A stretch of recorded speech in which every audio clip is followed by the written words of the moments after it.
Hello, everyone. Welcome. My name is Monika Opalińska, and I represent the University of Warsaw in Poland and the research group for the study of manuscripts Siglu. Together with Magda Charzyńska-Wójcik, our speaker today, we are responsible for the series of these meetings with the Psalms and Psalters. We have already had 8 meetings, and the recordings from the previous sessions are available at the Nanovic Institute website. So I will just send you a chart, but perhaps a bit later, because I need to make sure that the one that is already waiting for it to be sent is the correct one. Today's lecture is the 9th in the series, as I said, but it's not the last one. We are planning to start the 2nd series in January 2024, and at the end of the meeting today, I will also give you details about the registration. But let me now introduce our speaker, Magdalena Charzyńska-Wójcik. Magda is a historical linguist specializing in the history of English and historical syntax. Since her MA studies, she has been affiliated with the John Paul II Catholic University in Lublin, where she worked as a junior researcher, first in the Department of Historical and Applied Linguistics, an assistant professor at the Department of the History of English and Translation Studies, and from 2017 as an associate professor. Since 2022, she has also been an affiliated scholar in the Nanovic Institute for European Studies at the University of Notre Dame. And let me just switch the slide. Throughout her rich and busy academic career, she has had many different functions. From 2014, she has been the head of the Department of the History of English and Translation Studies. From 2016 to 2021, Dean of the Faculty of Humanities at the John Paul II Catholic University of Lublin in Poland. Her bond with the university and with academia in general is noticeable through her non-research related publications, lectures, conferences, and workshops. To give you just 2 examples, in 2018, she gave a talk at a conference called the University of Polish Independence. And in 2021, she participated in a workshop, Dignity and Justice, organized by the Center for Social Concerns at the Nanovic Institute for European Studies. Despite being committed to all the time-consuming duties at the university, both as an academic teacher, dean, and head of the department, Magda has always been fully engaged in research, giving talks at conferences, guest lectures, publishing papers and books, organizing conferences, workshops, and webinars. She has received several grants to carry out research in special collections in Edinburgh, Paris, in Cambridge University Library, Bodleian Library, British Library, University of Aberdeen, to name a few. As a historical linguist, she has pursued topics in historical syntax, multilingualism, and different aspects of translation. Early on, she also undertook research into the Psalms, Psalters, and more recently also the Books of Hours. And she has been looking at all these sources and analyzing them in the most natural primary manuscript context, tracing the secrets and sometimes discovering unpredicted gems, as was the case when she rediscovered a manuscript of the so-called Rołtarz. In 2013,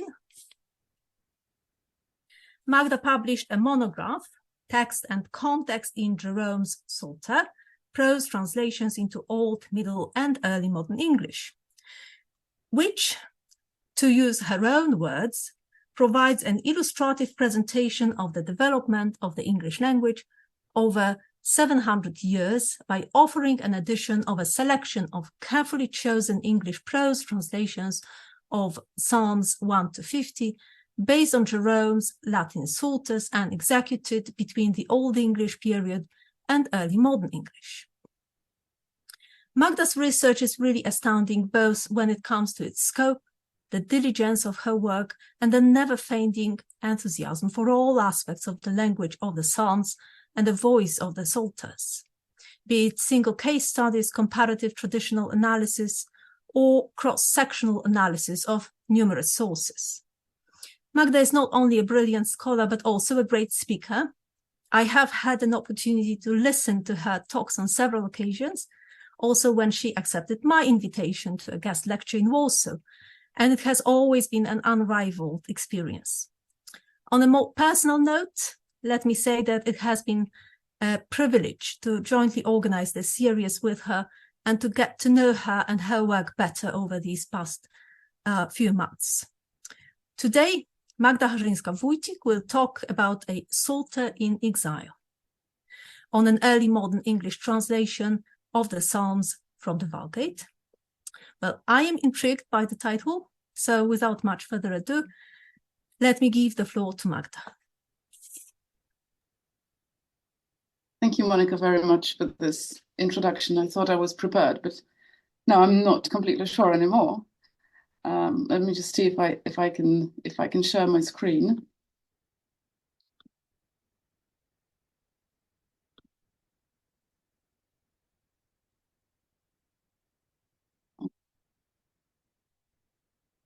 Okay.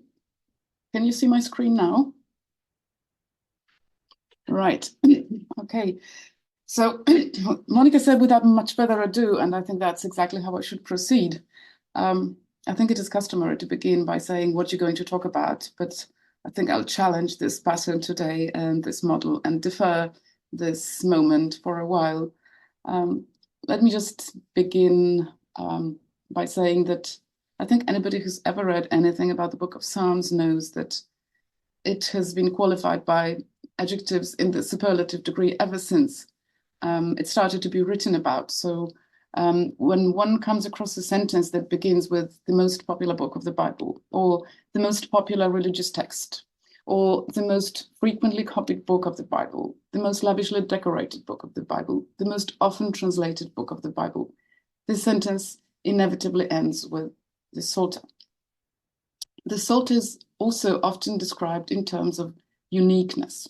So it is the only book of the Bible learned by heart, the only one prayed weekly, the unifying liturgical element between the synagogue and the church, the only book of the Bible used in the liturgy of all Christian communities, and also the only book of the Bible that does not tell somebody else's story. And we could, of course, go on and on and on.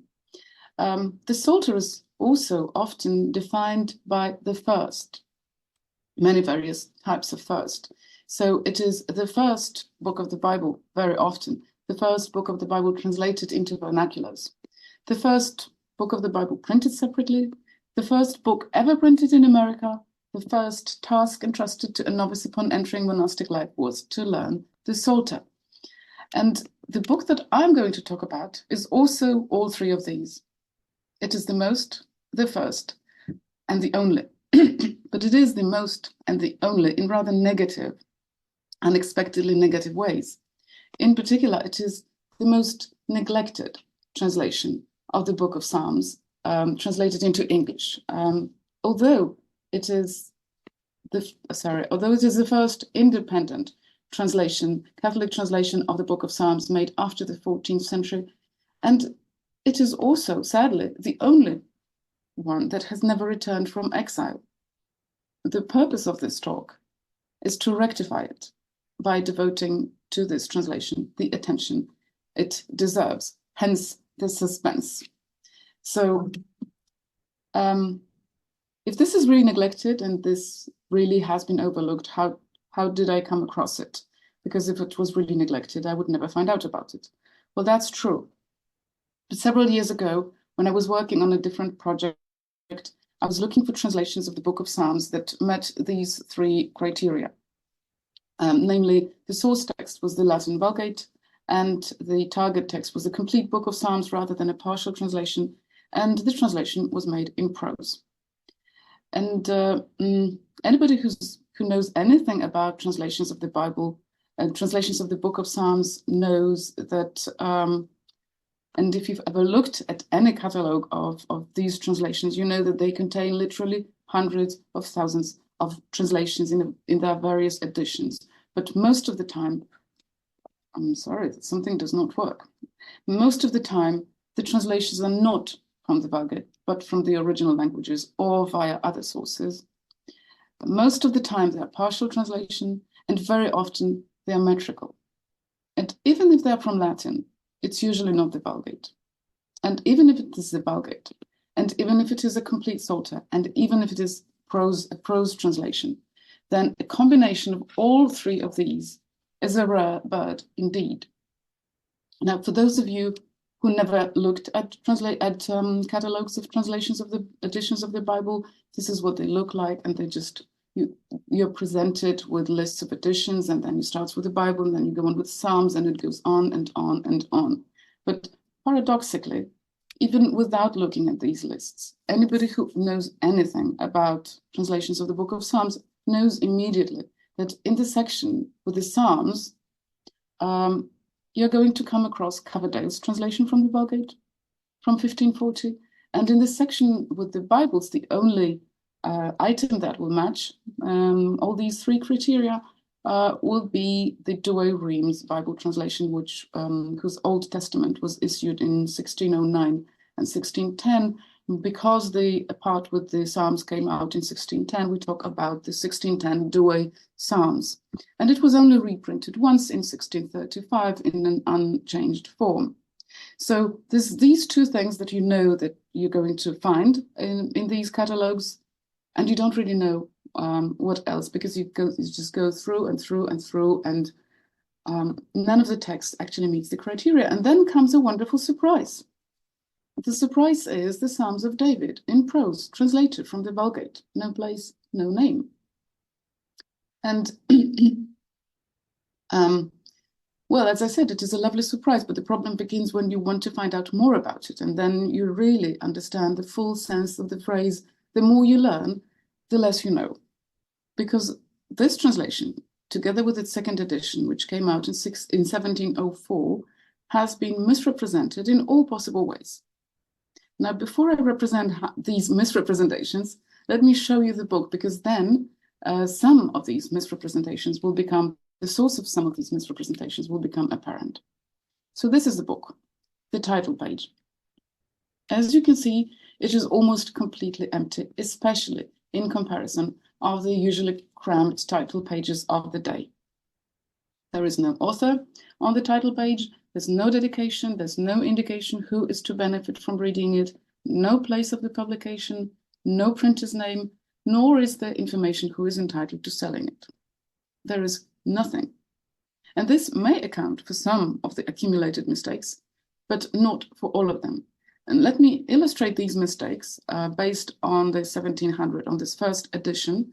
I will just present these mistakes without pointing to their sources, because the point that I'm making is not to say who made a mistake, because if they ever talked about this Book of Psalms, I'm grateful. So I just want to focus on the mistakes and on the confusion that has accumulated. And my point is that it has accumulated out of historical neglect.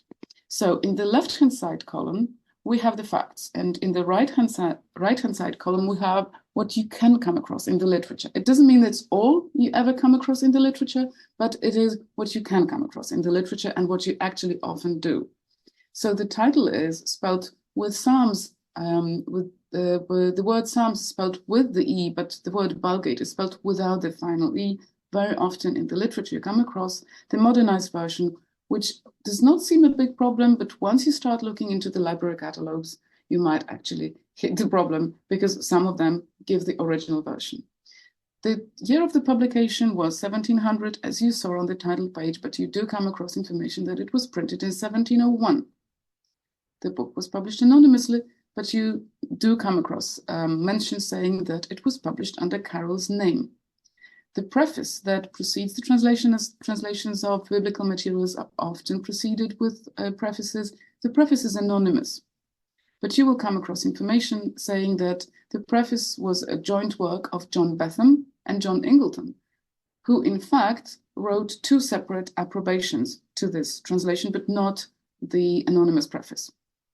The number of pages in this book is 347, but you repeatedly come across information that the number of pages is 374. The format is duodecimal, but you come across information that it is octavo or the hard word, sorry, sextodecimal. The language is English, but there you go. WorldCat says it's French. The style is prose, but you will see this classified as poetic. The authorship of this translation, the authors of this translation were John Carroll and David Nairn. And this is important, I want to stress it. This authorship was established by Professor Edward Corp. So these two guys translated the Book of Psalms, but in the literature you will find the information saying that it's Mr. C, Mr. E, J, John, or Joseph. Carroll spelled in all of these ways, which are understandable in view of the fact that there was no spelling standard in the day, but Carroll without the final L does not actually qualify within this variation range. And also John Carroll was Baron of Durford, and he is often presented either as Baron or as Earl of Dartford. The confusion does not end here. The book was printed in Saint-Germain, but you will come across information saying that it was printed in Paris, which is close enough, I think, London or Douai. The printer was William Weston, but for a very, very long time, until very recently, it was never mentioned. His name was never mentioned in this context. The approbations that precede the publication, the translation, discuss the need for this translation, its superiority with respect to the Douay-Rheims Bible Psalter from 1610, because the Douay-Rheims Bible Psalter language was already outdated, but in the literature we'll come across information that the approbations emphasize that this Psalter was intended for the private devotions of the laity. Well, actually, the preface does that. So the preface clearly states the purpose. It is for the private devotions of the laity. Instead, you will find out that the preface states that it was made and translated for the use of the royal household and chapel. This is an independent translation, but it has been qualified in the literature as a revision of the Douay-Rheims Bible Psalter. And also it was uncontroversial in the day, whereas it was classified in the present literature, in the modern literature, as a Jansenist translation. The apparatus is absent, in contrast to what you can find out in the literature, which says there are plenty of comments, and I could go on and on and on, but that would be boring. This is just to set the stage to show you how I had to dig through all of this to find out about this book. In my talk today, I'm going to focus on two aspects only, namely on the originality of this translation. Was it an independent rendition, or was it really based on the Douay-Rheims? And on the authorship, John Carroll and David Nairn, and how we can actually prove that. Now, I do not, well, let me begin by saying that the book was published anonymously, but it seems to have been understood, perceived, perhaps even partly distributed as the work of John Carroll. John Carroll, who was the joint secretary of King James II and his queen, Mary of Modena, in their exile period. And I do not want to go into the historical detail, but I will just present very briefly the basic facts that will help to contextualize my discussion later. So in June 1688, the King of England was James II Stuart, a Catholic. And his second wife was Queen Mary of Modena, also a Catholic. And after 15 years of marriage, she gave birth to a boy, and a healthy one at that. And at that stage, King James II had two adult Protestant daughters by his first marriage, and obviously the emergence of the boy on the scene changed the succession, with its obvious consequences for his daughters and their husbands. And a couple of months after the birth of the royal baby, William of Orange, a Protestant, and the husband of King James II's elder daughter, and a Protestant too, came into England with military forces. The royal family, the king, the queen, and the royal baby sought refuge on the continent, and they found one at the royal palace of Saint-Germain, where they established court in exile. And employed in the secretariat of this court was John Carroll, who followed the king into exile. He was a nobleman, an author, a poet, a member of an ancient Catholic family, and also, as I've said, he was the joint secretary of the king and queen and a superior of several undersecretaries. And most importantly for my talk today, just as I've said, he is the person credited with translating or co-translating the Book of Psalms that I'm focusing on today. And one of his subordinates was David Nairn, a Scot and a convert to Catholicism. He left Scotland voluntarily and was employed at the exiled court as John Carroll's subordinate in both of Carroll's capacities, which means that he served both the king and the queen. And let me emphasize that, as discovered by Professor Edward Corp, who is also David Nairn's biographer, the translation that I'm talking about today was the joint work of the two men. In spite of that, library catalogues and databases all around the world, beginning with the recently hacked British Libraries ESTC, WorldCat Library Hub Discover, ECHO, EBO, and individual libraries catalogues, they never mention David Nairn as a co-translator.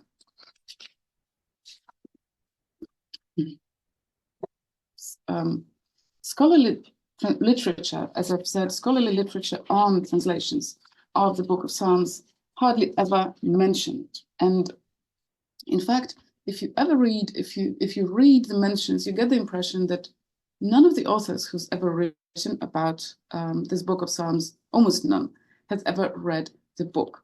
In fact, the author that I'm sure that actually read the book was Alexander Geddes, who in his prospectus of a new translation of the Holy Bible from 1786 says this: Mr. Carroll, a gentleman who had followed the fortune of King James II, published at Saint-Germain a new version of the Psalms in 1700, in which, taking Bellarmine for his guide, he has often expressed the meaning of the Vulgate much better than the Douay translators.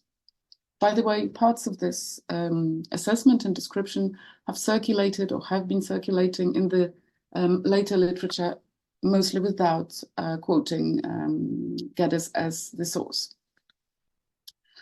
I think I've lost some of my notes, which are supposed to discipline me to not saying too much, because I need to make sure that I don't exceed the time limits. All right, I think I'm there. Okay, several decades later, Cotton talks about this translation and says, by the approbations prefixed, it appears that this version was intended to supersede that in the Douay Bible, which was now considered to be too antiquated for general use. He does not comment about the derivative character. He just says about the functionality, and he says it superseded the Bible. So it superseded the Douay Psalms. So there's nothing about the derivative character of this Psalter. Still several decades later, Eadie, in his discussion of the Douay Psalms, says that a revision of these Psalms, and I'm taking this out of context, which is why I'm giving you the broader information. So a revision of the Psalms was made by John Carroll, secretary to the Queen of James II. And several years, quite recently in 2004, Geoffrey Scott repeats this, saying that the translation was an updated version of the Psalms found in the Douay Bible of 1609, obviously meaning the 1609 as the first part of the two-volume edition, so the Psalms from 1610. Okay, let me remark that no arguments are given by either author to substantiate the claim, and there is no other scholarly assessment that I have ever come across concerning the originality or the derivative character of this translation. So in what follows, I'm going to claim, and I'm going to support this claim, that this is an original translation. It does not represent a revision of the Douay-Rheims Psalter, and I will support this claim by internal and external arguments. And my internal arguments are going to fall into two types. They're going to be of the philological nature, and I'm also going to resort to the digital humanities.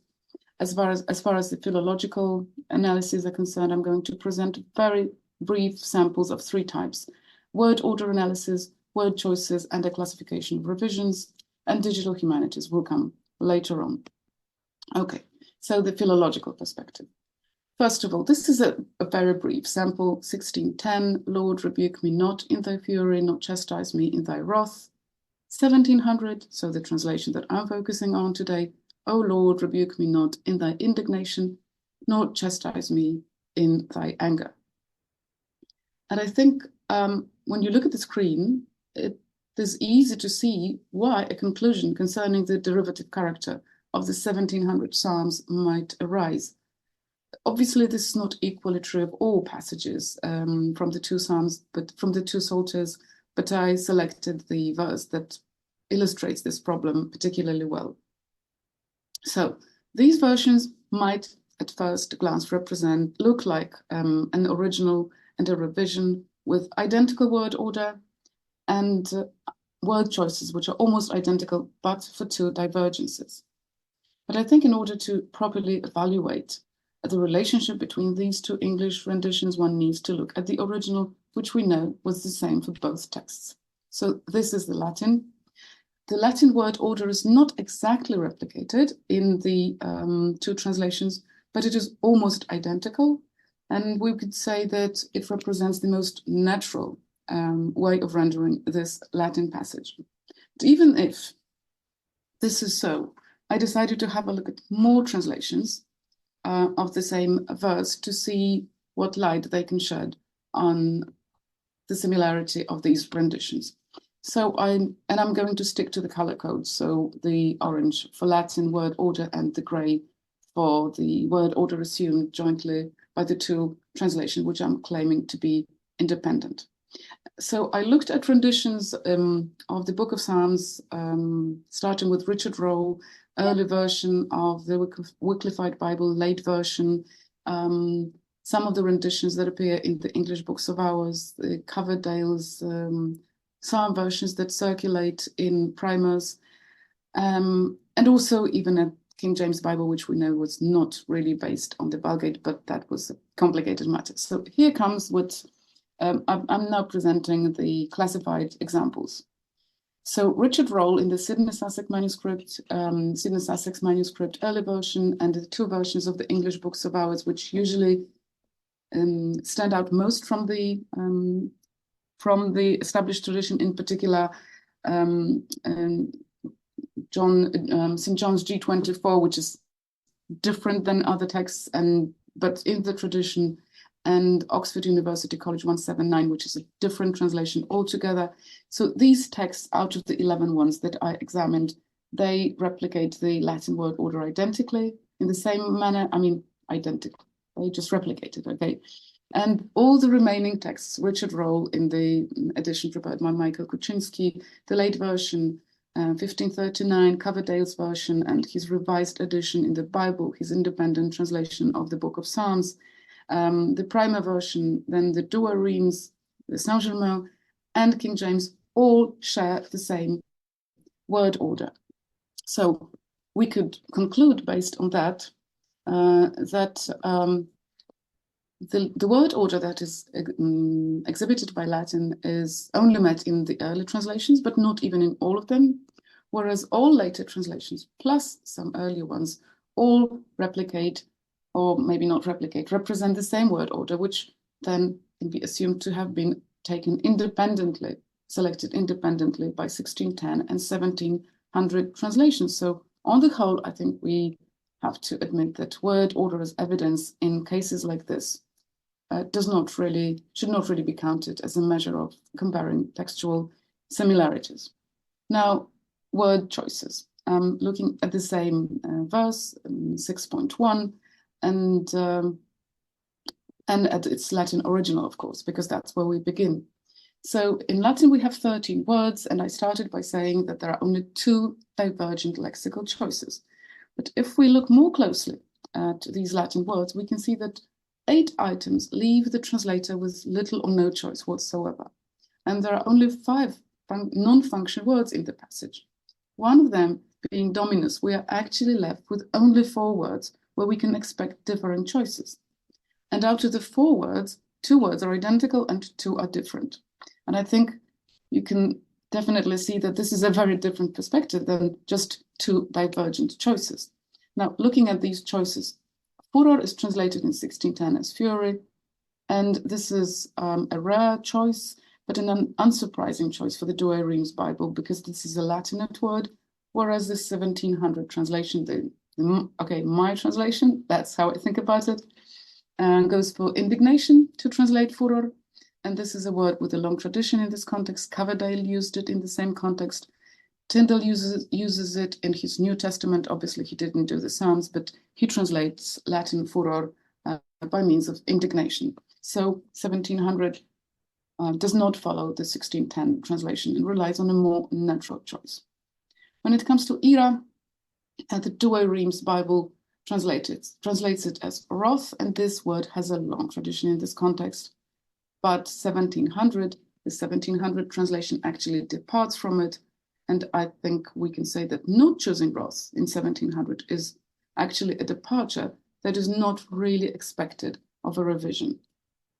So word choices as evidence, well, from this perspective, I think we can notice that there's nothing remarkable in the near identity of these two renditions.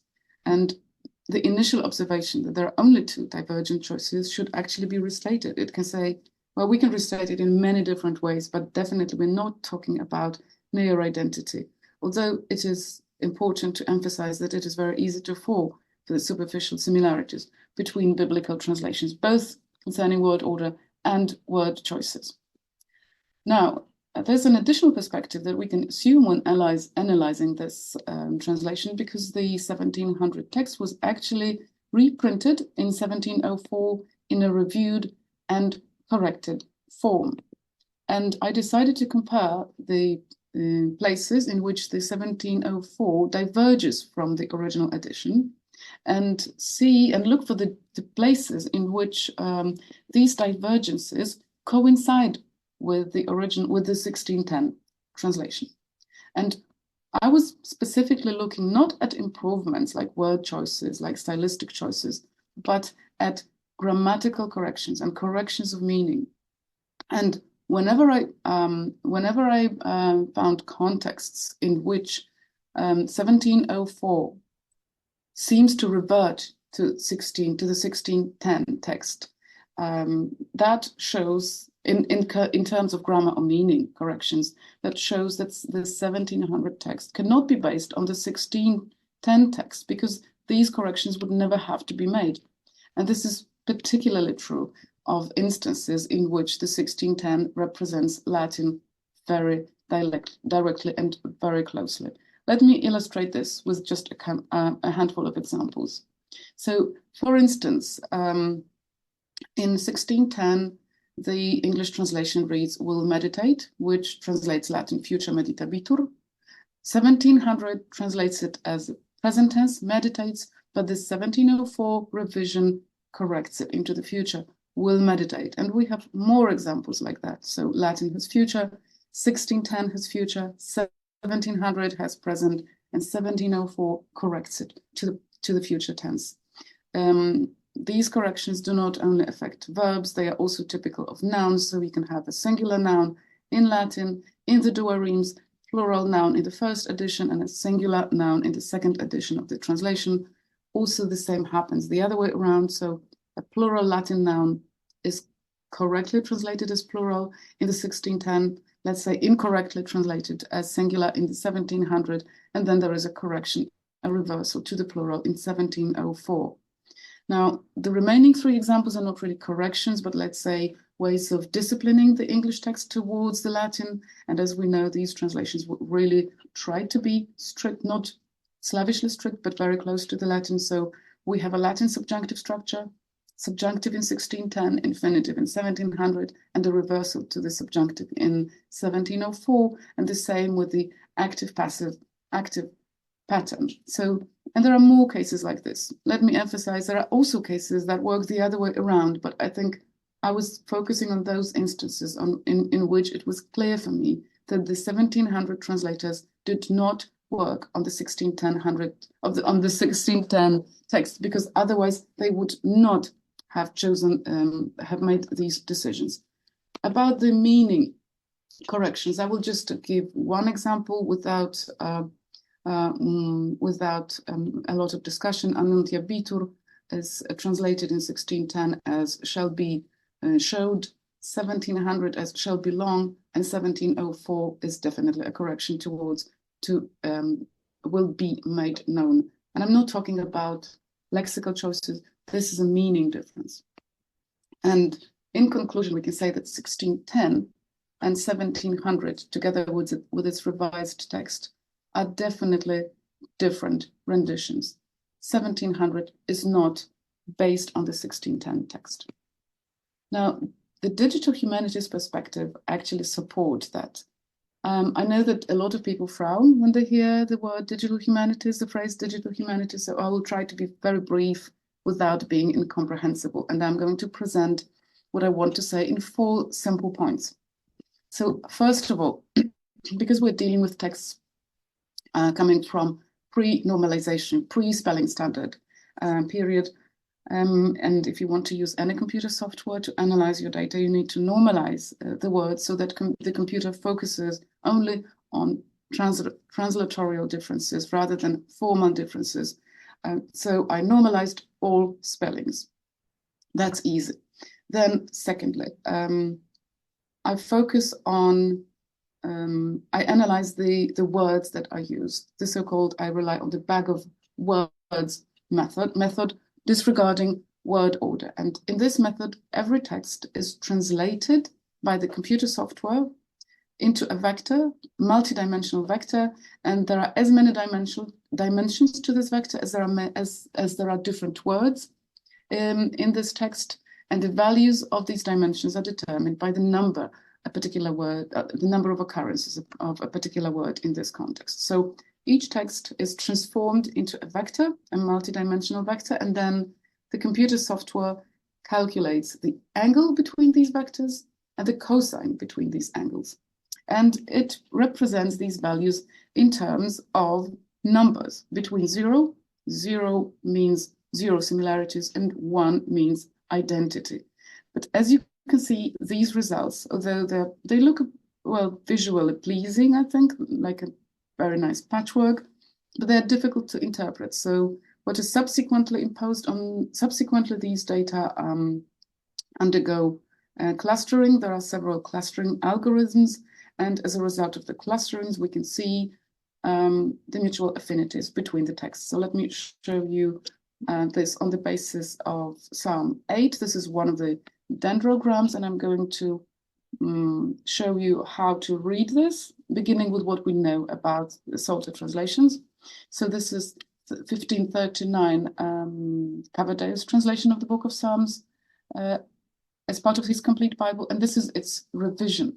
And it is important to look at the level at which these translations are connected on the dendrogram, and this level shows that there are very few differences between them, which agrees with our philological knowledge. Now, King James Version is known to have been based on Coverdale's rendition, but the level at which, so they all form a group, a textual group, but the level at which the King James translation attaches to the Coverdale's texts is much higher because there are many more differences between the texts. Okay, so this is 1610, this is the Douay-Rheims translation, and this is its reprint. It's a reprint with no differences. So this is the texts are joined at a very low level with 0 differences between them because they're identical. And let us now see how the digital humanities plays this 1700 translation and its revision with respect to the Douay-Rheims. Well, as you can see, far away. So they form a completely different group, and the two texts are slightly different. The level of differences is calculated, as you can see on the scheme. And now there are different clustering methods, different algorithms, which you can put that through, but all of them present the same basic groupings. So again, looking at the Coverdales and King James, they all form a consistent group. The Douay-Rheims and its reprint, and as we know that in 1750, when Bishop Richard Challoner performed a deep revision of this translation. So it also clusters together, with all the psalms circulating individually that are based on this edition, but they were circulating in individual primers. They all form a group. And the Saint-Germain Book of Psalms, together with its second edition, they form a different group. And the same happens in yet another setting of the algorithm. Again, the Coverdales and King James. Again, the Douay-Rheims and its reprint. Challoner, all the versions of the Douay Psalms circulating in primers, and the Saint-Germain Psalms together with a revised edition. Again, a separate group.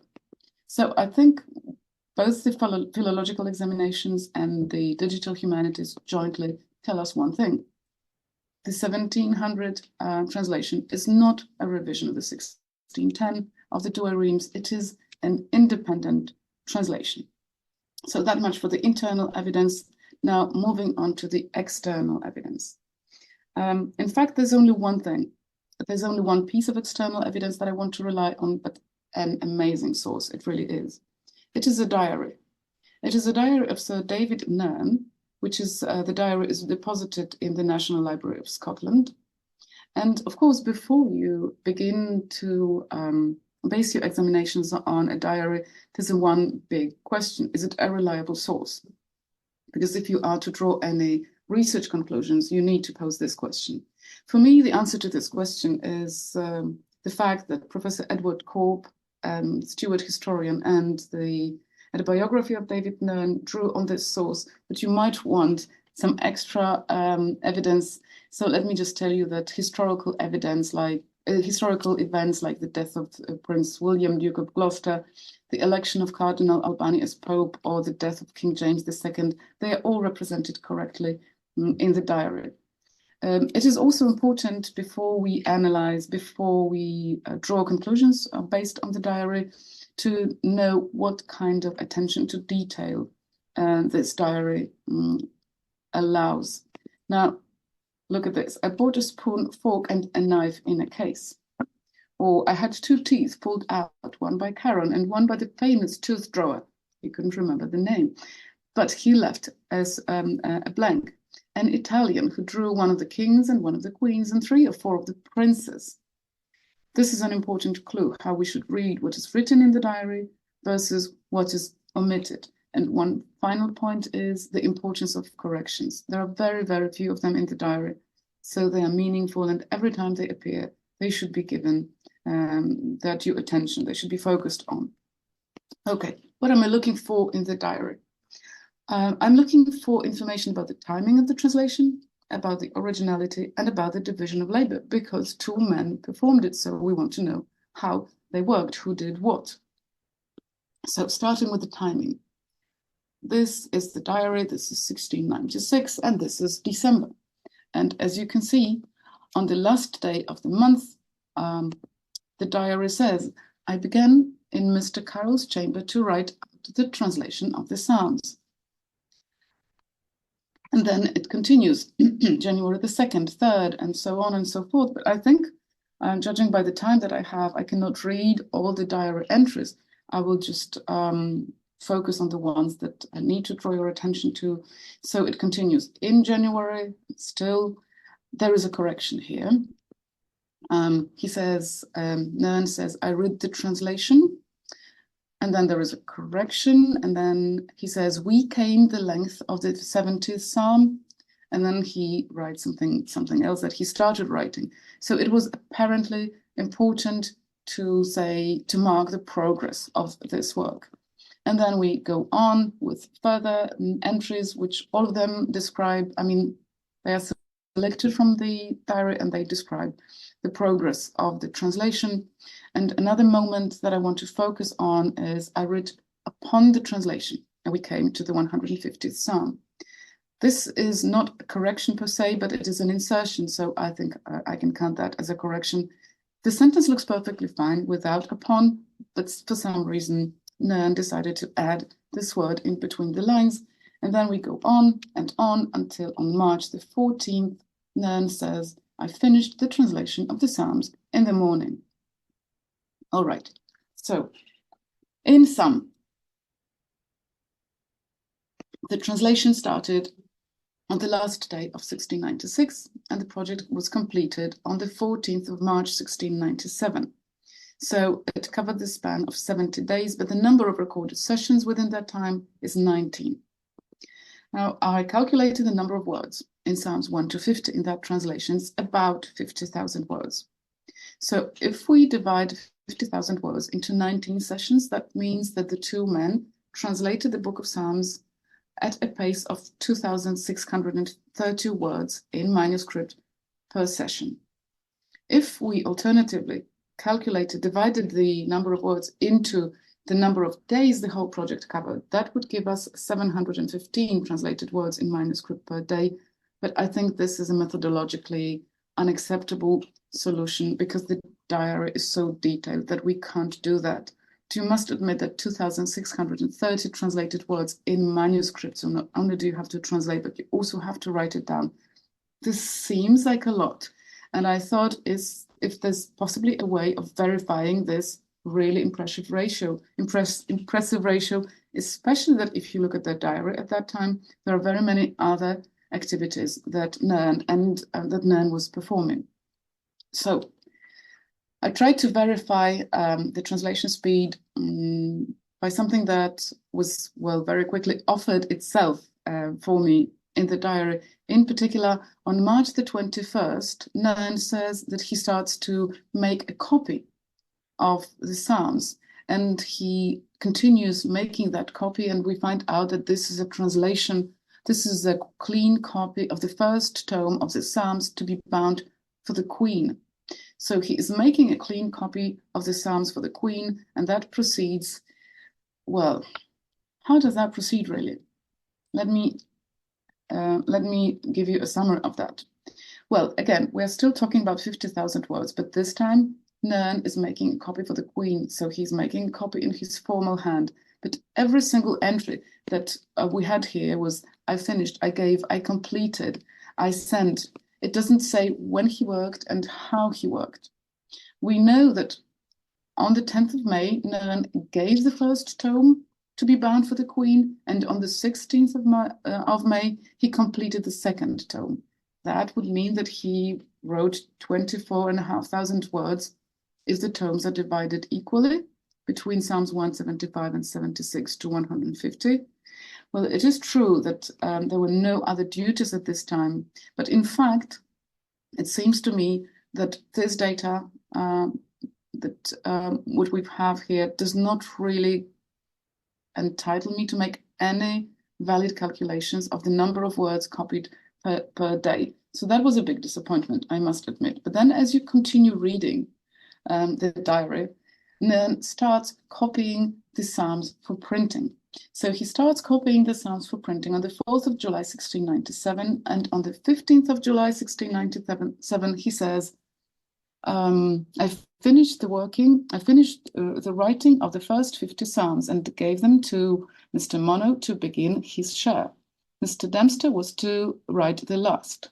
I was but 12 days writing my share, being 104 pages, which I began on the 4th. As you can see, the diary is very, very accurate and exact in saying what he does. Then, surprisingly, on the 1st of August, 1697, he says, I finished the last 25 Psalms, which I copied in 4 or 5 days.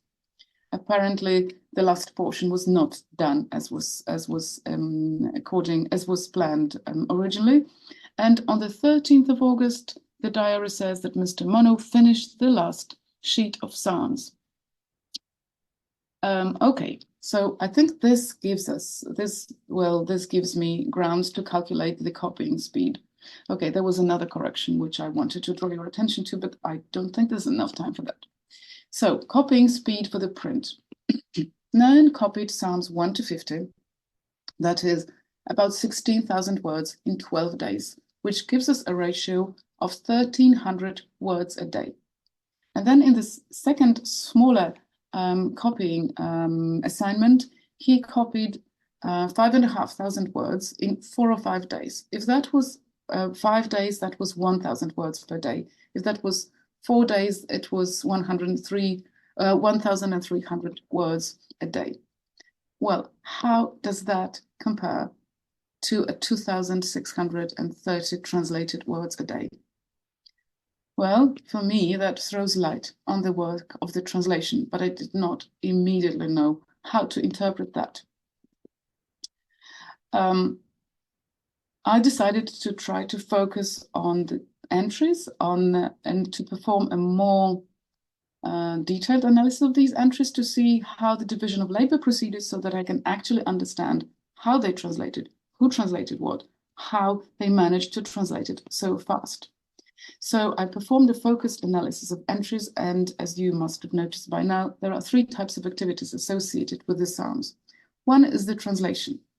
And in the translation, we're always given a place. I'm sorry because I rushed you through that part, but every single entry says that the translation was made in Mr. Carroll's chamber, which indicates collaboration.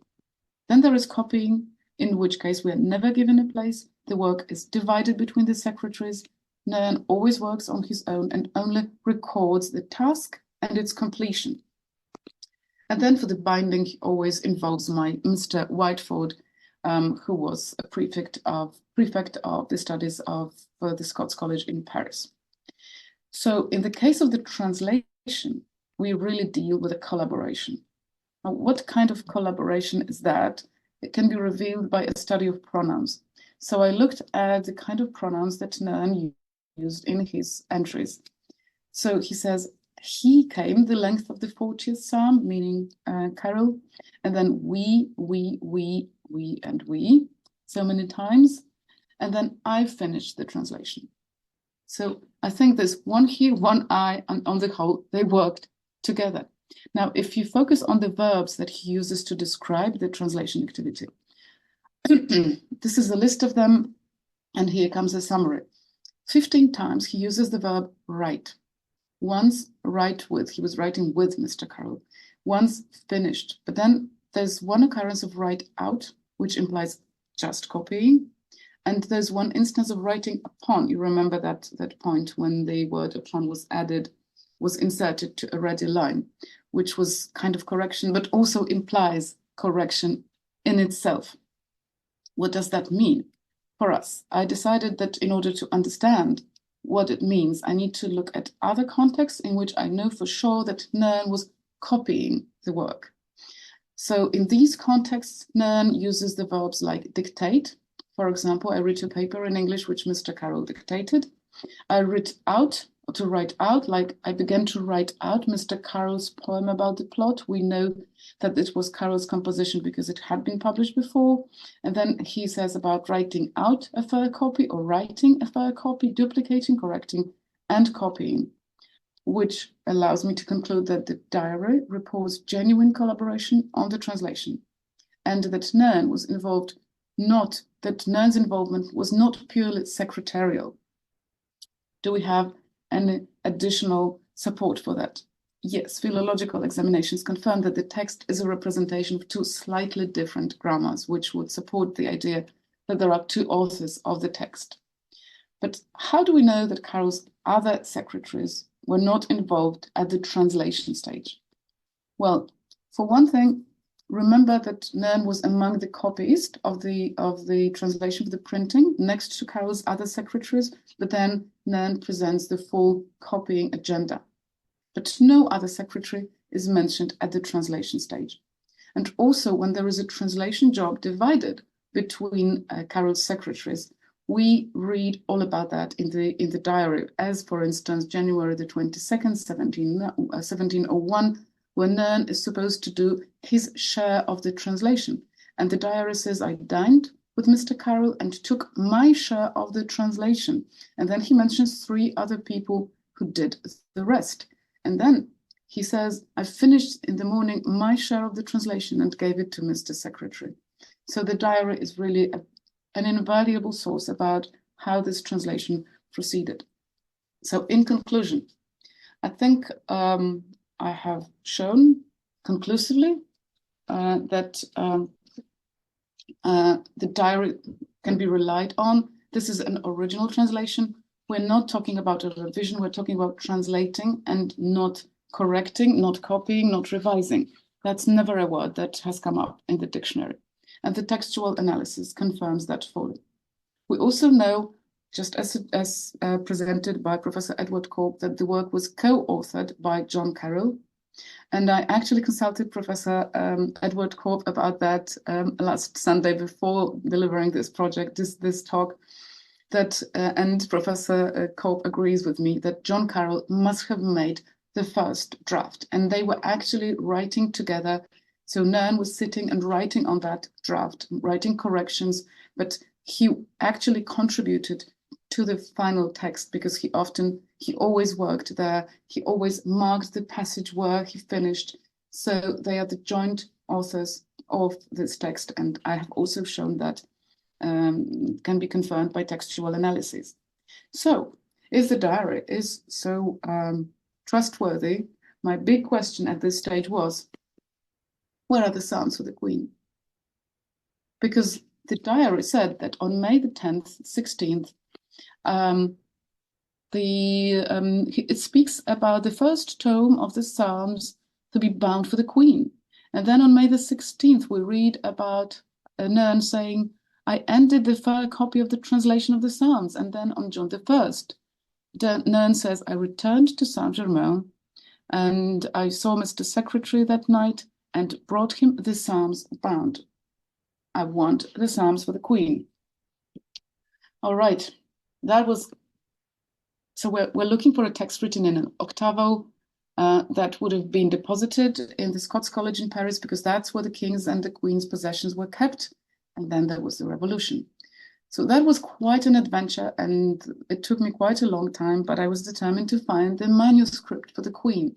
And in this adventure I was supported by the Nanovic Institute for European Studies at the University of Notre Dame, who granted me the scholarship, and I was also supported by the Lanskoroński de Brzezie Foundation.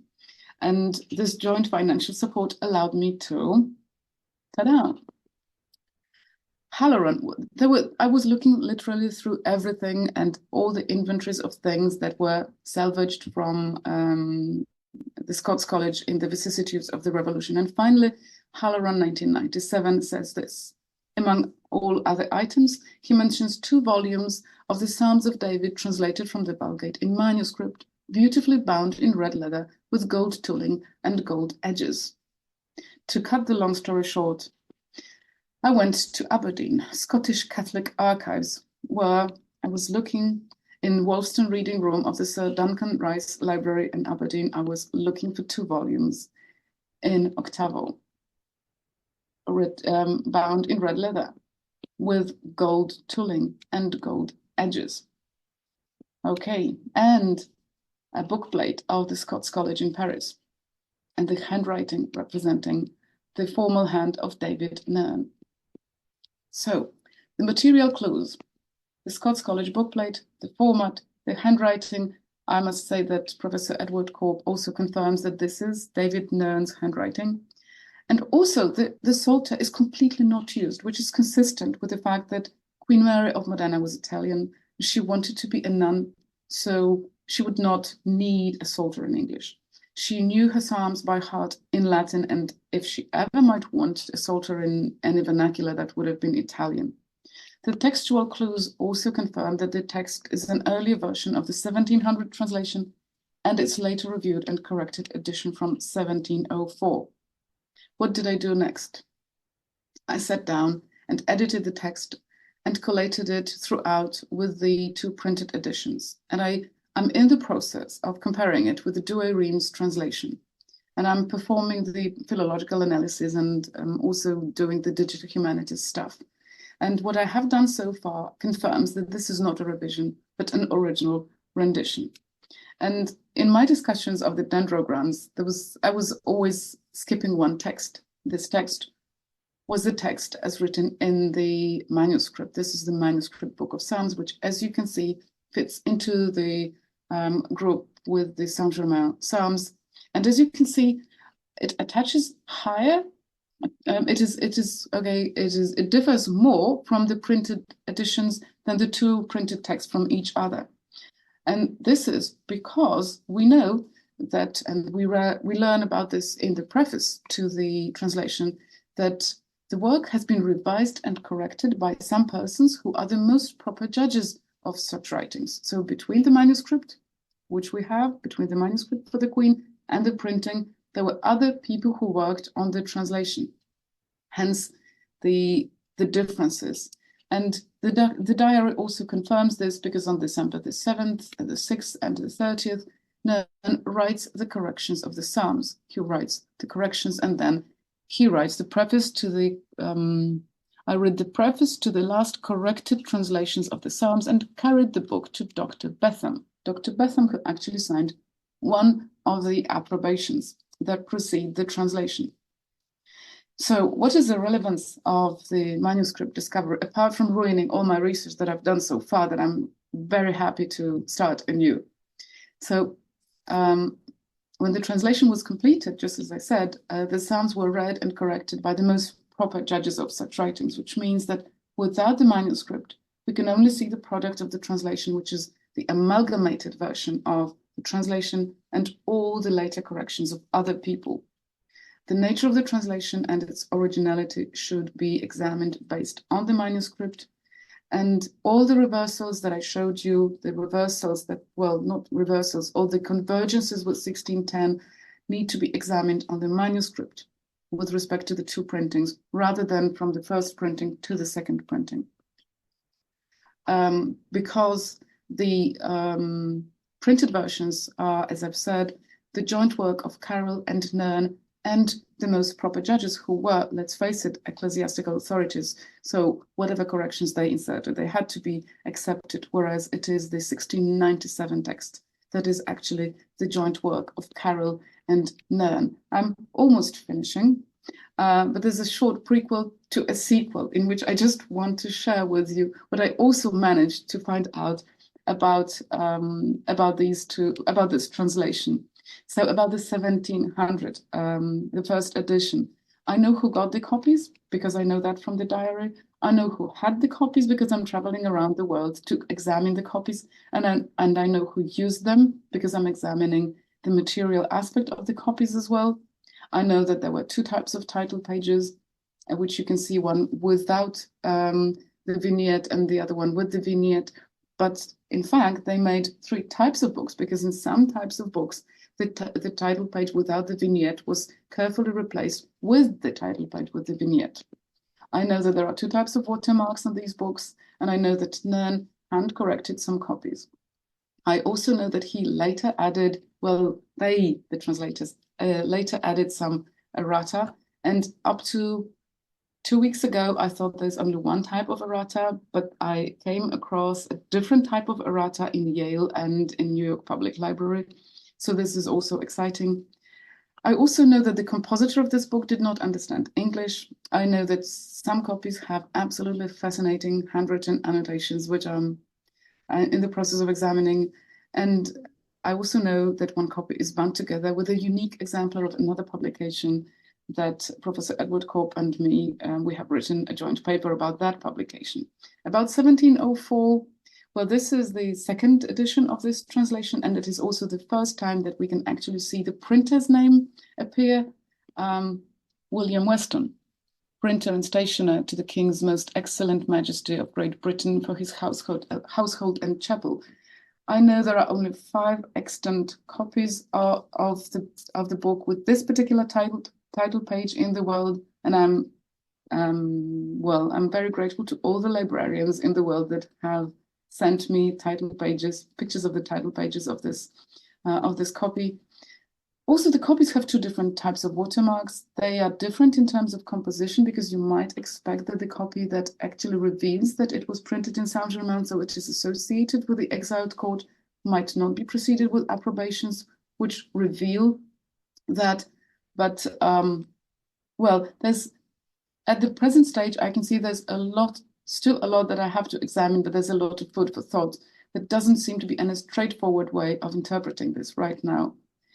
I'm now the stage of thinking that the printer might not have had his own printing house at all, but he was using other printing houses. I know that he was commissioned to bind the Psalms for the Queen from the parish registers at Saint-Germain. I know that he was a widower, and I know when he remarried, and I know that he remarried a widow.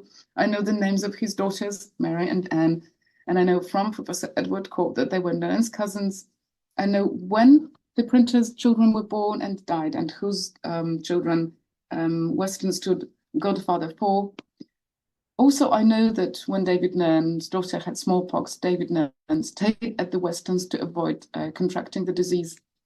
And because of this little preposition by that we can see on the title page, I examined all William Weston's prior publications, because his original, he's an Irishman. He started as a printer in Dublin, and I examined every single publication that he printed that is associated with him in his Dublin period.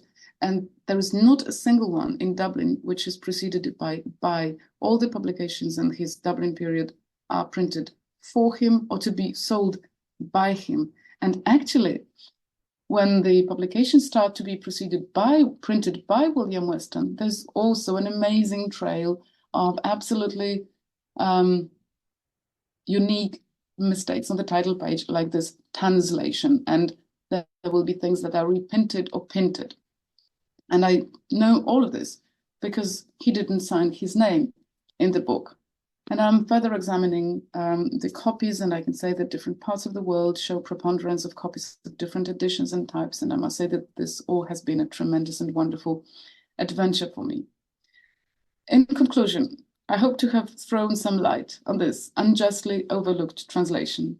And I would like to thank you for your participation and attention, as this is a step towards bringing the Saint-Germain Psalms out of the exile, out of the scholarly exile, and sending it home. Thank you very much.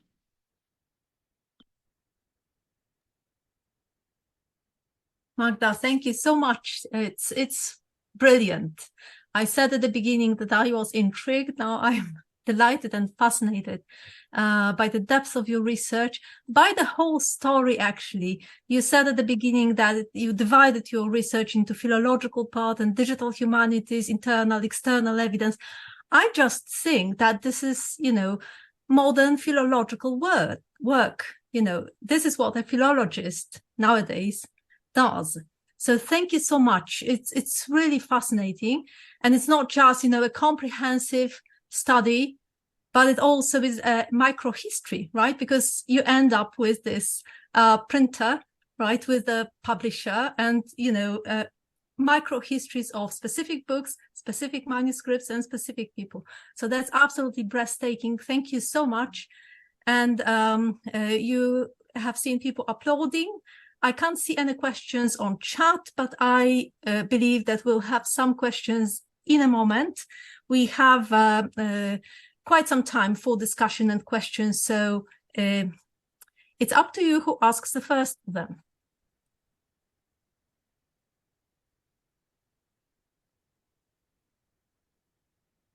Well, thank you. Then I didn't have to rush you through the diary so fast. I absolutely love the diary.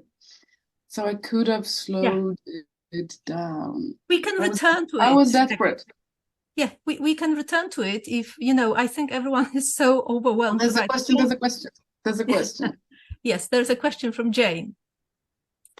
Well, I am curious about the diary, because you didn't get forward to 1704 and the revisions and what Nairn said in his diary about those revisions. So maybe let's just start with that. Okay, Jane, thank you. This is a wonderful question. The diary doesn't say anything about the printing of the revision. I looked at it 2 or 3 times. I talked to Professor Edward Cork, who wrote the biography based on this diary. He doesn't say anything about that. I have no idea why. I know that he corrected. I know exactly when he started correcting the copies of the Psalms. This is the 25th of September, 1700. So the book came out of the press and he started inserting corrections because he noticed mistakes. That must have been the case. There would be like spelling mistakes and things like that. So he started making those corrections. And we have a pretty detailed pieces of information saying, I corrected the copies of the Psalms, and then he discusses distributing, and he says, very meticulously describes how he made a packet of 6 books of Psalms. And then on the 14th of October, he says that the Queen and the King returned from their holiday, and then they were granted the Book of Psalms each. So it is all very, very detailed. But the correction, the revised edition, never crops up. I have no idea why. I'll read the diary, I promise. I'll read it once again. But somehow it just is not there. It might mean 2 things, although I'm not completely sure. It could mean that either one of the other secretaries was involved in inserting the corrections, or it could mean that Nairn was doing it on his own, and that's why he just never talks about it. Also, there's one more thing. The diary is curiously silent about the printing. 1700 printing. So we have there's translating, there's copying, there's correcting, there's one preface he writes, then he writes another preface to the corrected version of the translation. All of this is there, but suddenly printing, blot, silence, there's nothing about it. And I thought it can be associated with the fact that, as I said, the book was distributed, it was printed anonymously, as you could see, but it was distributed as the work of John Carroll, because John Carroll was a nobleman. And he gave authority to the project, whereas David Nairn was only an undersecretary. So he could not lend authority to the project. And so I thought, okay, David Nairn was not involved in the printing, and that is why we do not learn about the printing in the diary. Otherwise, it wouldn't make sense. So I'm thinking that perhaps he could have worked on the corrections, but that was his own work. And when he is involved in his own work that he does not immediately report to somebody else, he doesn't make notes of that. So he could have made the corrections, and then the printing was again done by somebody else to make sure that nobody thinks this is his enterprise, that he is involved in that. And I'm pretty sure that he agreed to this arrangement because he really wanted this book to be well received. And as an undersecretary and as court, his position was so much lower. Also, if I may give an extended answer to this question, the proof or support for this low authority as of Nairn as insufficient to launch big projects. Nairn was a very close friend of King James II, probably the closest, accepting the king's confessor, Father Sanders. And the king entrusted Nairn with composing a biography, his biography, because the king was writing extended notes concerning his life throughout his lifetime. And then he wanted his biography composed. And he actually composed the biography based on these notes. And when the king died, there was need for a very short biography that would be published quickly because the big thing was not yet ready. And obviously he was entrusted with this short biography. Nairn was entrusted with that. And the queen herself decided to ask him to do that. And he did that. And obviously everybody checked, everybody corrected that. Father Sanders, the confessor. And then they decided to translate it and to publish it under somebody else's name, because Nairn's name was not big enough, and they actually wanted to start the beatification process of King James II. So they wanted a big name. So they took a Jesuit who was renowned for his sermons, and so Nairn first wrote the biography, then translated it himself, and then it was published under somebody else's name. So, to answer your question, I think he might have done the work on his own, and somebody else was involved in the printing, and that's why we do not find anything in the diary about that. It might be as simple as that Carroll underwrote cost of the printing, and so therefore took over the administration of it because he was paying for it. He was paying for it, that's for sure, Jane. Yes, Yeah. absolutely. That's certain. Carroll could afford to do that because he could even afford to decide that he's not taking his pension. He had some shares in the Hotel de Ville, so he was definitely financing the project. He was also financing a lot of other enterprises. Yes, that's absolutely right. Thank you, Jane. Oh, that's fine. I don't know, Monica, can I ask my second question, or should I wait for others? No, please do ask your question. We have another question from Elaine, but please ask your question first, and then Well, we'll move on. it's really kind of it continues on this same issue, because I just find that second edition in 1704 so fascinating. And you talk about how it's Carol and Nairn and some other proper judges. Is that right? But I just wondered whether you'd looked at it yourself, and whether the 1704 whether they had actually looked at the Douay Reyes, or whether they'd looked at some other Latin texts, or whether they looked maybe at some of the other available English texts. I mean, was there any evidence, and you're the DH person, so you could probably build all of this. Is there evidence for what they looked at in the correction, or was it just sort of Nairn noticing that he didn't like a word and fixing it? That's a very good question. Thank you. Right now, I'm in the process of compiling all the texts for the digital comparisons. And when I say all the texts, I'm actually adding a lot of other stuff. For one thing, the Douay Rheims translation, which was first printed as the Old Testament in 1610, they completed the translation earlier. They must have completed it before 1582, for all I know, from the Douay diaries, but they didn't have the money to print it. Then in 1599, they started printing individual psalms in a slightly different version in primers. Primers don't contain all the psalms, they contain about 50 individual different psalms. So I'm preparing these texts for comparison. So that will be 1599, 1604. I selected 7 different versions of these primer psalms to compare. Obviously, I'm taking the Douay Rheims, the reprint, which is supposedly identical, but Maja Gordijewicz is helping me to ascertain that it is really, well, that minor differences. I'm also looking at, obviously, at King James. I will know the results when I've put that through the digital humanities, but for the time being, I can say this. First of all, there's somebody messing up with the grammar, because you will have sequences like verbs ending in third person singular, like loves, despises, hates, and then suddenly killeth. So somebody is adding a word or correcting a word, and it is he presumably, is adding that in a slightly different grammar. So definitely there's a third party involved. The major differences between, so there's other people. Also, there will be places in which Nairn and Carol would be correcting, but they are basing their translation, and they say that in the preface, wherever there's a difficult passage, they rely on Bellarmine and his exposition on the Psalms. So yes, that is definitely there. And wherever they are adding something, they try to italicize that part. So, but there are also differences as far as italics are concerned between the 1700 text and 1704, to the extent that some things that are italicized in the original edition are unitalicized in the second edition, and the other way around. But they're also adding some text and replacing some text. Yes, there are some reversals. I'm hesitant. I mean, I'm using the word reversal in a technical sense because reversal signals that was actually the source, but let's say they are convergences which might indicate reversals, either by Nairn and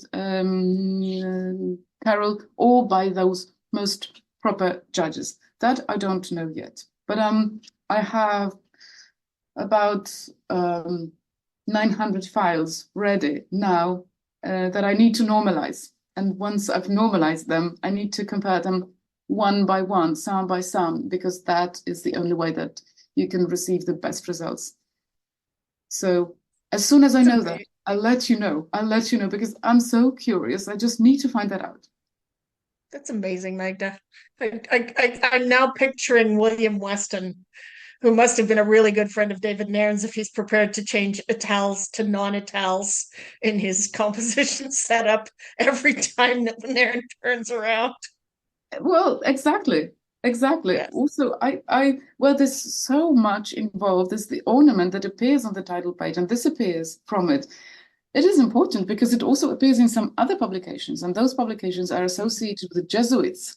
And this publication was a translation And this is a translation into a vernacular, and this is late 17th century. This is France. There's Jansenist accusations. So all of this is, well, I think I'm just more or less, the pieces are falling into place. So I'm very close to actually getting it all written down. But there's still a few things that I need to find out how to interpret.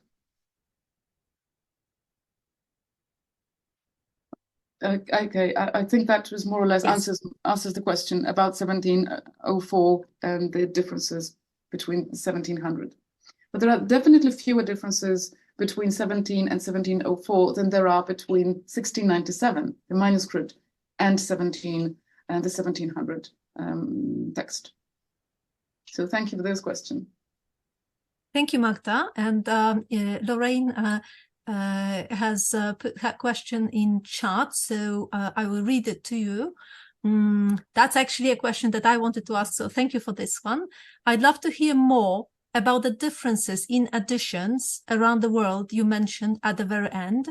What are you noticing about which volumes ended up where, how, and why?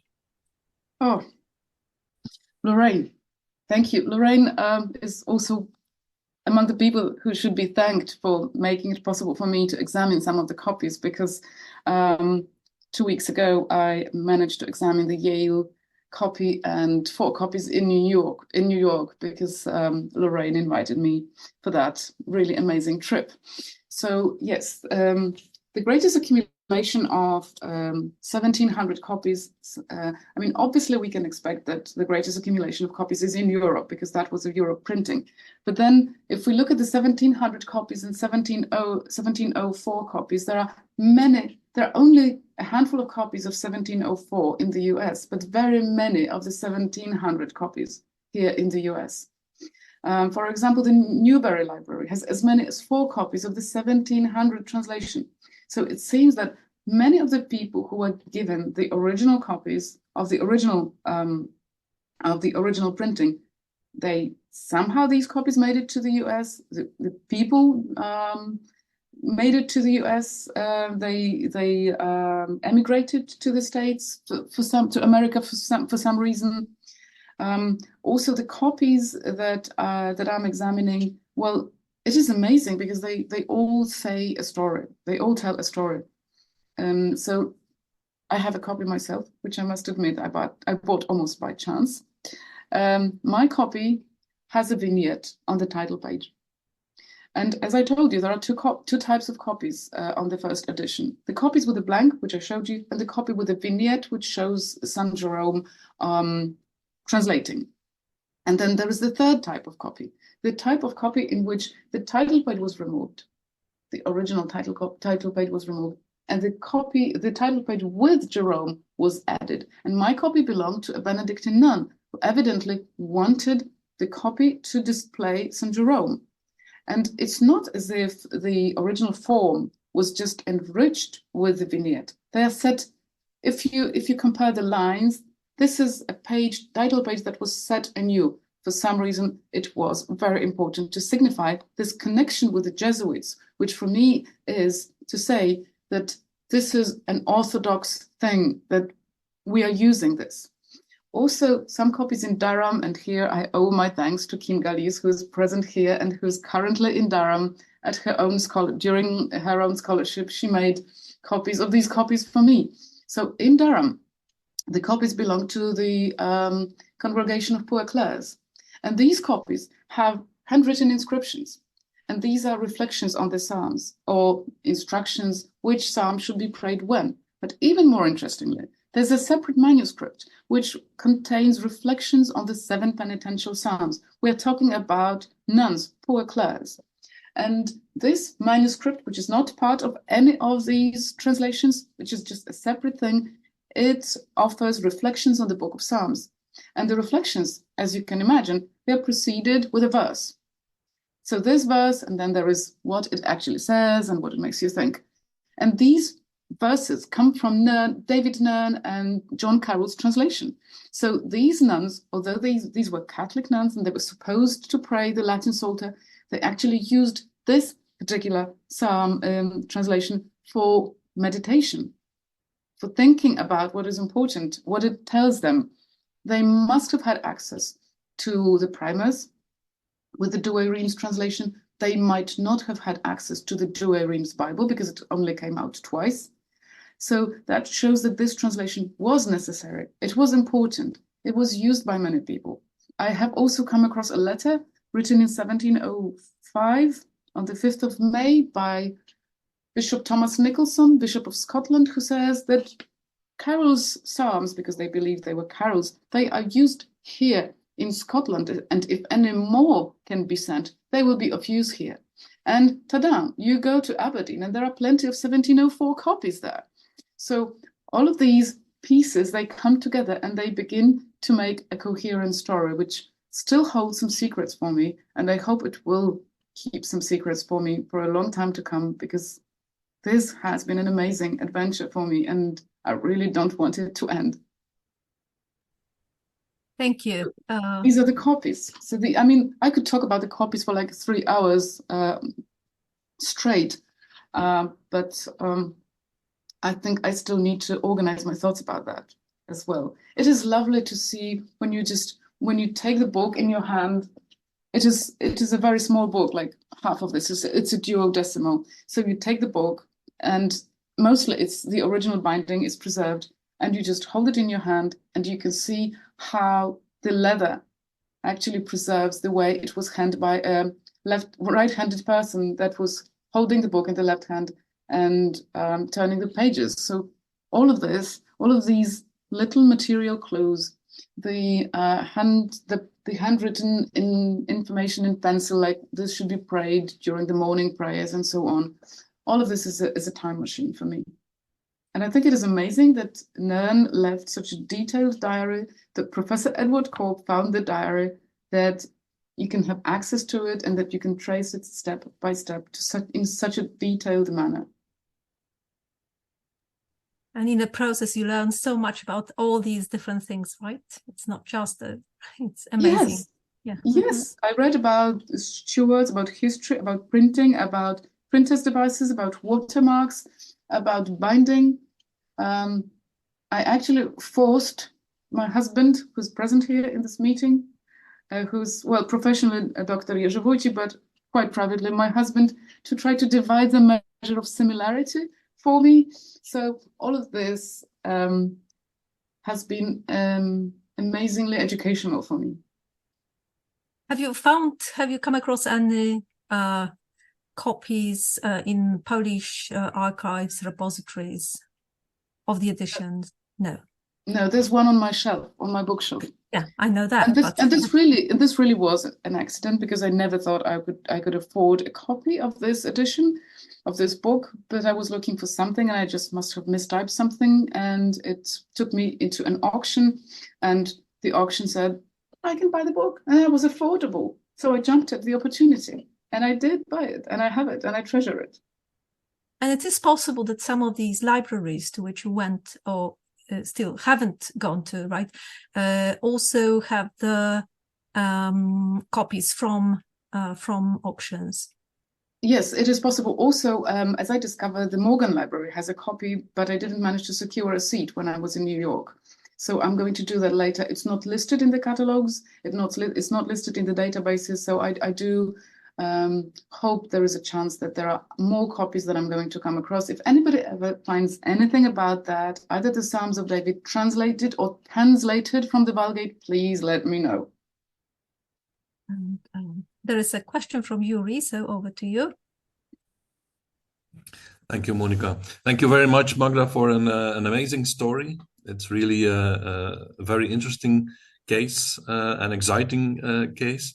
As a medievalist, I'm of course very jealous of the diary you found, because I think that's not something you would find in medieval times. So to see and to follow the progress of a translator of the Psalms is really magnificent. And also it tells us as medievalists something, because it would have it more or less the same process, I think. So that's very illuminating. What I was asking, So I'm not. I didn't do much research into 17th or later centuries in Psalm translation. I did some, and so in Middle Dutch translations, but rhymed versions. And one of my hypotheses was that rhyming Psalter translations was something authors did at a rather young age, at the beginning of their career as a poet, let's say so. And then later on, they went on writing their own texts. But it's just a hypothesis, and I've never done anything with it. It's just something I carry with me. But I was curious for the age of the translators. Do you have any idea of the age of the ones who wrote the diary? Yes, we know when they were born, we know when they died, but so we know well practically really a lot about them. For one thing, the impression that Nern was older than Carol, because Nern's portrait showed an older man, whereas Carol's portrait was that of a young man. It's because Carol could afford a portrait at a much younger age, and Nern had to work for a long time before he could actually afford that. Carol died in 1711, and Nern lived until 1741. I think Carol was about 20-30 years older than Nern, and that he was in his middle age when they translated this book. I know the dates. I can't just invoke them right now, but about the metrical, I think it was 1625, maybe, Carol. About the metrical translations, metrical translations were very popular into English in the 16th century, and practically every poet tried his or her hand at translating at least a little bit of the Psalms. This is the 16th century. This is also the 17th century, hence so many metrical translations. King James I actually also translated some of the Psalms, and that was a little bit difficult because the translation wasn't very good, but it was pushed by his son to be published, Charles I. Yes, that's why there are so many of them, and that's why there are so many partial translations of the Book of Psalms. Why I wanted my starting point with the Psalms was to examine the language change, because that would be like we knew the source text, and we know that this is a close translation.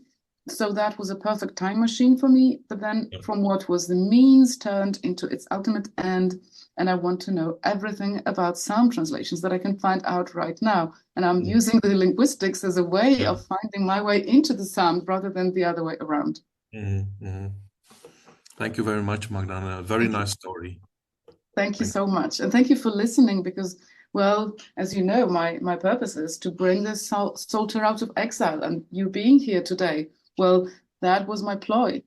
I brought it home. So thank you for participating in this enterprise. Thank you.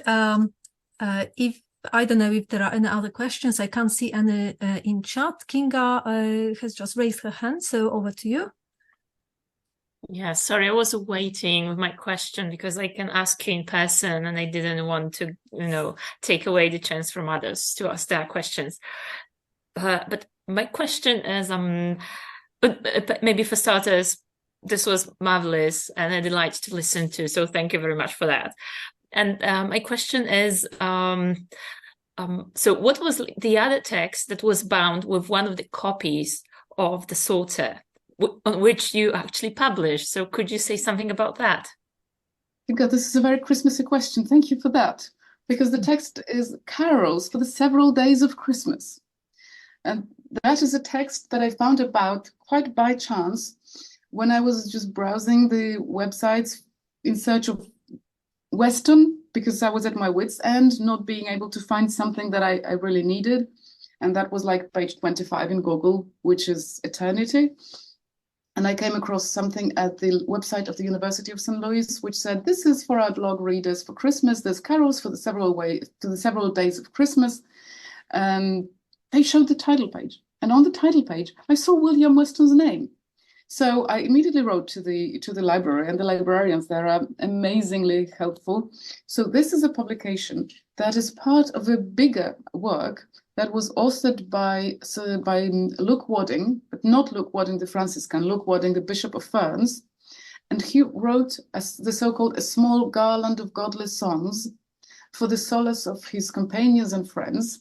This is an Irish a publication for the Irish that was first printed in 1684 in Ghent and was distributed, something for Uri, and it was distributed in Ireland, but then it was reprinted in there's only one reprint of this particular portion. It had 3 separate reprints of the whole thing, but then the carols for the several days of Christmas were reprinted by William Weston at Saint-Germain, most probably for the use at the Royal Court of Saint-Germain.